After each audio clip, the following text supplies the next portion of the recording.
can be put into a situation where you are supporting terrorism and they can confiscate your building, your bank accounts, your wealth, and everything else. That is the new laws they have in the United States, and it is scaring the people to death. And they're hitting all of these offices is to lock up the pocketbook and close up the heart of the Muslim so that the Muslim will not help anyone and the Muslim will stay in the house frightened. And the same people that used to tell us.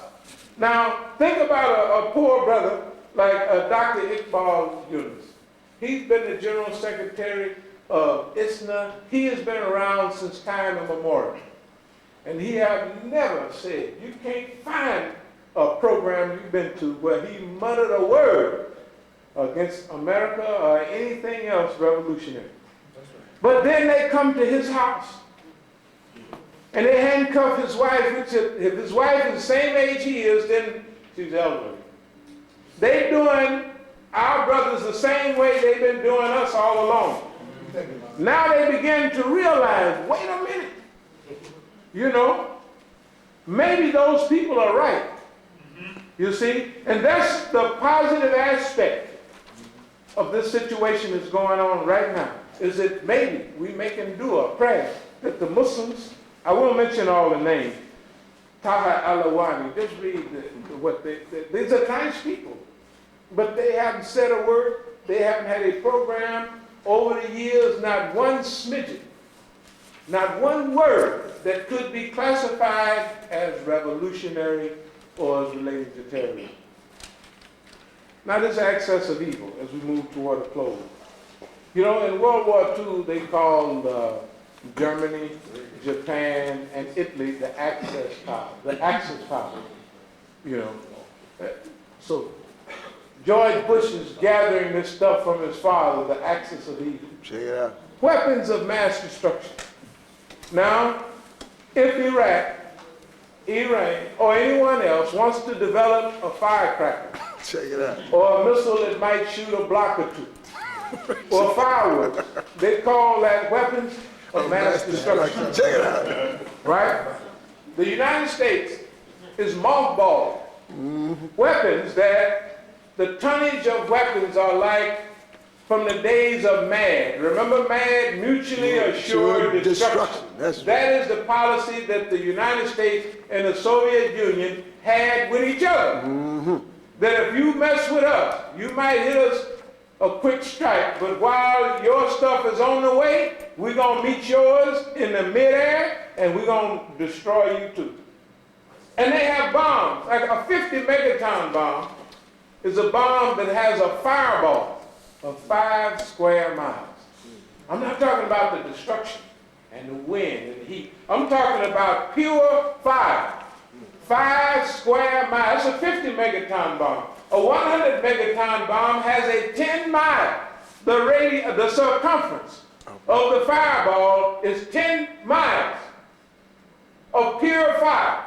Right? I'm not talking about what's going to happen 100 or 150 miles away. I'm talking about that fire right there, right? 10 miles is going to burn to a crisp everything within 100 or 150 miles.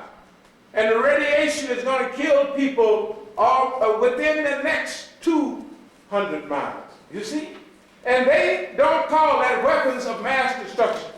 They have weapons that can destroy cities, areas. They have materialist bombs, right? The neutron bomb. They don't want to blow up the property, they just want to kill the people, right? That's right. So they want to keep the land and the cars and the factories, so they send in a neutron bomb that will kill all the people, but they can come in with bulldozers, bury them, and they got all the factories and the cars and everything they keep for themselves. This is our evil. Now, this is evil. That's right. Satan. But they call people that want to stand up for themselves to say nothing but La ilaha illallah Muhammadan Rasulullah, they call them evil. And America is the greatest evil that the world knows today. That's right. And George Bush, the dumbest president, since Bill Clinton. Well, they get dumber as they go. I'm just saying that they do.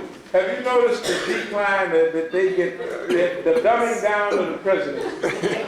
This guy jumps up and says anything, and they ask, well, how is that going to work? I don't know, don't worry about it. Look, if you don't like it, you're against us. You know what I mean? You don't have nothing. He don't know why he said it, and he look around, who told me to say that? But anyway, this is George Bush. This is George Bush Jr. That's right. His daddy was George Bush Sr., head of the CIA, isn't that right? That's and they have a history of fitness. That's right. These people bring with them they go back, all of that crew, all that Republican crew. It's like the Eisenhower administration. You know, John Foster Dulles Airport out there. Allen Dulles. Milton Eisenhower. Look up United Fruit Company. Guatemala, 1954. That's right. People have a revolution, right? Democracy is in, the CIA overthrows them. Who is it? It's the same people. Same people. The Bush people, right? Going into Iran in 1951. And if you look up 1953, you look up the same Scores and all of those people, right? You'll see that their daddy went in the 50s, and here they come running around in the 90s. Right. You see, this whole group of people have the same agenda: power, oil, wealth, and enslaving the peoples of the world to satisfy their ends. We'll close on this. We're not going to take this anymore, to tell you the truth. Alhamdulillah. Our people are standing up. When we was in Pakistan the last time, actually, the people who invited us was Kashmiris, not Pakistanis.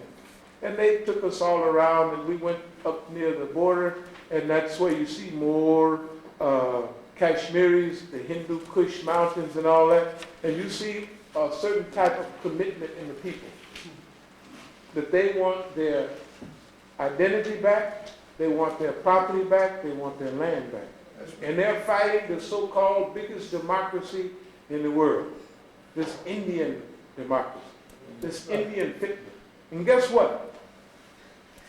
There's so much that go on in the news, but you can't pay any attention to it. When you hear about a church being raided or something, or a grenade thrown into a Christian church, right, in Pakistan, that is not done by the Muslims. That is usually done by Indian intelligence.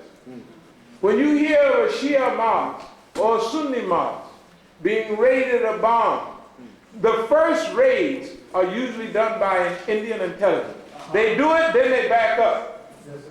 Then what we do is we get to fighting each other. You see what I mean? So, like last month, the Muslims of Pakistan are united.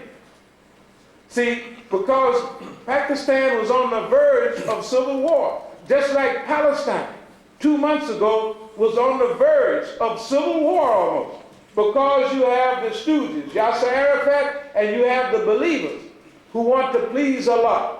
So you have the government in Pakistan, and in Palestine you have the believers and you have Yasser Arafat. All of these groups, they're at loggerheads, and they almost had, in Pakistan, they was moving toward revolution, but the government was able to quell it with U.S. help.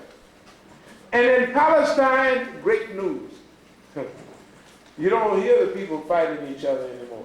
Guess what you hear? That everyone, one lady says, I have 6 children, I sent 2 to the front, isn't that right? And I have 4 more ready to go.